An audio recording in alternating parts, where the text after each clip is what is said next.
ఇప్పటి వరకు ఏపీలో సెగలు పుట్టించిన ఆక్వా రైతుల సమస్య ఇప్పుడు ఢిల్లీకి చేరుకుంది. ఏపీకి చెందిన కేంద్ర మంత్రులు, రాష్ట్ర మంత్రులు, ఎంపీలతో కలిసి ఆక్వా రైతులు ఢిల్లీలో కేంద్ర మంత్రులను కలిశారు.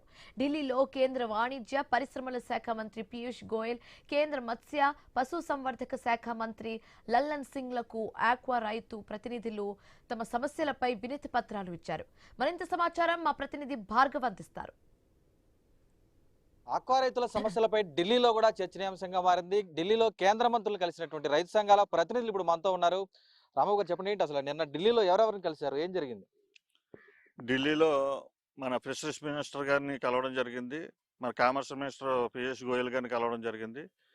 చంద్రబాబు నాయుడు గారు ఆదేశాల ప్రకారంగా అచ్చెన్నాయుడు గారు అధ్యక్షతన మన రామ్మోహన్ నాయుడు గారు కేంద్ర మంత్రి గారు కానీ, మన వర్మ గారు శ్రీనివాస్ వర్మ గారు కానీ రైతుల్ని దగ్గరుండి, ఈ ఎంపీలు కూడా సుమారుగా 15 మంది ఎంపీలు, మన రాష్ట్ర మంత్రులు, మన రవి గారు గొట్టిపాటి రవి గారు కానీ, బాలవీరాంజనేయ స్వామి గారు కానీ, వీళ్ళందరూ కూడా కలిసి, ఫీడ్ ప్లాంట్ల యజమానులు వీళ్ళందరూ కలిసి సుమారుగా 25-30 మంది కలిసి అందరినీ మినిస్టర్లు ఇద్దరిని కలవడం జరిగింది.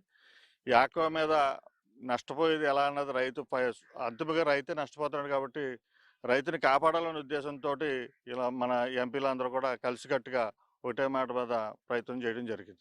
అంటే ఈరోజు దాదాపు 3 నెలల నుంచి కూడా రాష్ట్ర ప్రభుత్వంతో మీరు అనేక దఫాలు చర్చలు చేశారు. ఈరోజు కేంద్ర ప్రభుత్వం వద్ద కూడా చర్చలు ఏంటి, మరి దాని రియాక్షన్ ఏంటి? అంటే స్టేట్ గవర్నమెంట్ చంద్రబాబు నాయుడు గారు చేసి కార్యక్రమం చేశారు. అంటే ఈ రూపాయన్నర కరెంటు కూడా 12,000 సర్వీసుల కరెంట్లు కూడా ఇవ్వగలిగి ఇచ్చి రైతులను ఆదుకుంటామని చెప్పడం జరిగింది. ఈ 1-2-3 రోజులు అవి కూడా రిలీజ్ అవుతాయని మేము రైతులుగా ఆశిస్తున్నాం. కేంద్రం నుంచి రైతులకు రావాల్సిన బెనిఫిట్స్, అంటే వరి రైతులకి బెనిఫిట్స్ కేంద్రం నుంచి కానీ రాష్ట్రం నుంచి కానీ వరి రైతులకి బెనిఫిట్స్ వస్తూ ఉంటాయి.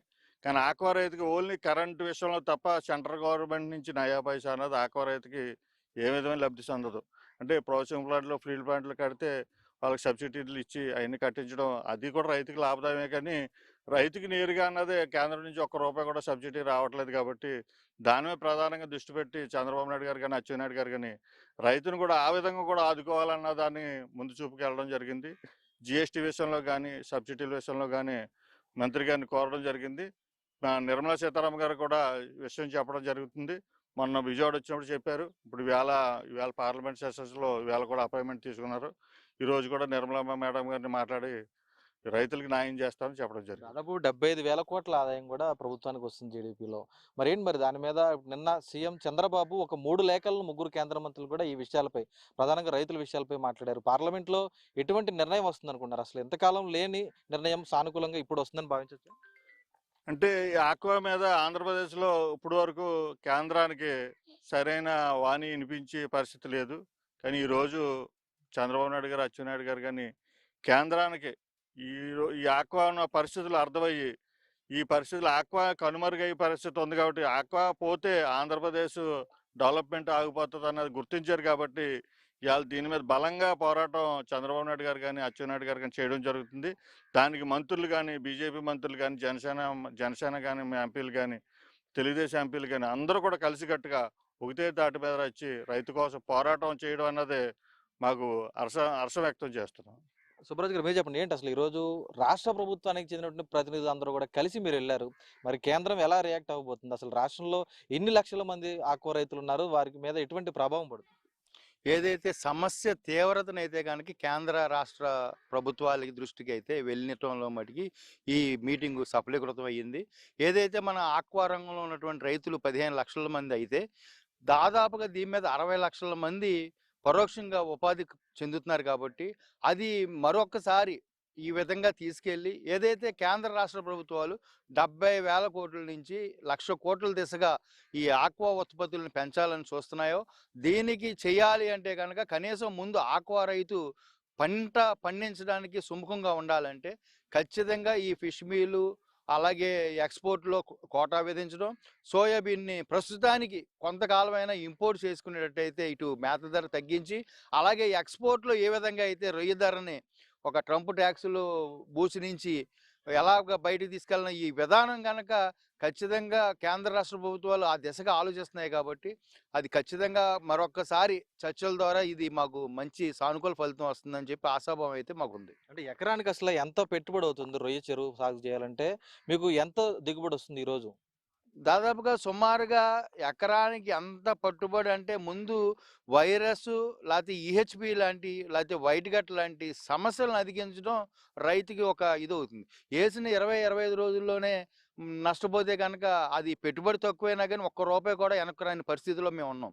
అయితే దాదాపు 3-4 లక్షలు ఎకరానికి పెట్టిన ఒక సరైన కౌంట్‌కి గనక రాకపోతే వైట్ గట్ట బారిన పడకుండా ఉంటే ఎకరానికి ఒక 20,000, 30,000 మిగులుతుంది తప్ప, లేదు అర్ధాంతరంగా పోతే 100% లాస్ పోవడం జరుగుతుంది.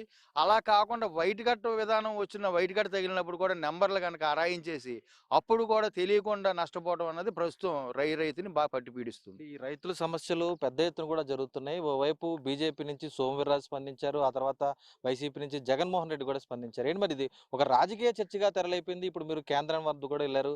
నిజంగా ఇది రాజకీయ చదరంగంలో రైతు నలిగిపోవాలా? అందులో ఉన్నటువంటి సిండికేట్ అంతా కూడా ఈ ప్రభుత్వానికి చెందినటువంటి నేతలైన ఆరోపణలు వినిపిస్తున్నాయి. ఏంటి మరి మీరు ప్రభుత్వాన్ని ఏం కోరదలుచుకుంటున్నారు? ఇది ఖచ్చితంగా రాజకీయంగా అయితే తిరగదు. దేని గురించి చెప్తున్నానంటే ఇటు ఏ పార్టీ రైతైనా సరే ఆర్థికంగా నిలబడాలంటే ఉన్న సమస్యలు సామరస్యంగా సంయుక్తంగా అవి నిర్వహించుకుని చేయాలి తప్ప ఇది ఆర్థికంతో కూడుకుంది కాబట్టి రాజకీయది తాత్కాలికంగా తప్ప ఏమి నిలబడవు. అంతిమంగా గనక ఏ ప్రభుత్వాలు అయితే రైతు పక్షాన్ని నిలబడి సమస్య పరిష్కారానికి కృషి చేస్తాయో అవి ప్రజలు రైతుల మన్ననలు పొందుతాయి తప్ప రాజకీయంగా ఈ ఆక్వా రైతు మట్టికి తీసుకెళ్ళడం కష్టసాధ్యమని తెలియజేస్తుంది. ఏదైతే చూస్తాం ఈరోజు ఆక్వా రైతు సమస్య మొన్నటి వరకు కూడా రాష్ట్రంలో ఉన్నటువంటి ఈ సమస్య ఇప్పుడు దేశవ్యాప్తంగా కూడా చర్చకు తెరలేపే విధంగా కూడా ఢిల్లీలో ఈరోజు వినతి పత్రాలు ఇవ్వడం ద్వారా కూడా జరిగిందని చెప్పుకోవచ్చు. దీని మీద రాబోయే ఇప్పుడు వర్షాకాల పార్లమెంట్ సమావేశాలు జరుగుతున్నాయి కాబట్టి అందులో రైతులకు ఒక కీలకమైనటువంటి మేలు జరిగే విధంగా కేంద్రం నిర్ణయం తీసుకుంటుందన్న ఆశాభావం రైతు సంఘాల ప్రతినిధులు అయితే వ్యక్తం చేస్తున్నారు. ప్రధానంగా ఏదైతే దేశ జీడిపిలో అగ్రభాగంగా ఉన్నటువంటి ఆక్వా రైతుకు సంబంధించి రైతులకు ప్రోత్సాహకాలు ఇవ్వడంలో కూడా కేంద్రం చొరవ చూపాలనేది కూడా వీరు కోరుతున్నటువంటి పరిస్థితి కూడా ఉంది. అలాగే ఫీడ్ ధరలు ఏదైతే భారీగా పెంచడం, రొయ్య ధర భారీగా తగ్గించేయడం అనేది జరుగుతున్న వల్ల ఈరోజు రైతు అనేది కూడా దోపిడీకి గురవుతున్నాడు. రైతును ఆదుకోవాలని కూడా వీరు కోరుతున్నటువంటి పరిస్థితులు ఇక్కడ కనిపిస్తున్నాయి. కెమెరా పర్సన్ చంటితో భార్గవ న్యూస్, పశ్చిమ గోదావరి జిల్లా నుంచి. బులెటిన్లో మరో షార్ట్ బ్రేక్ తీసుకుందాం.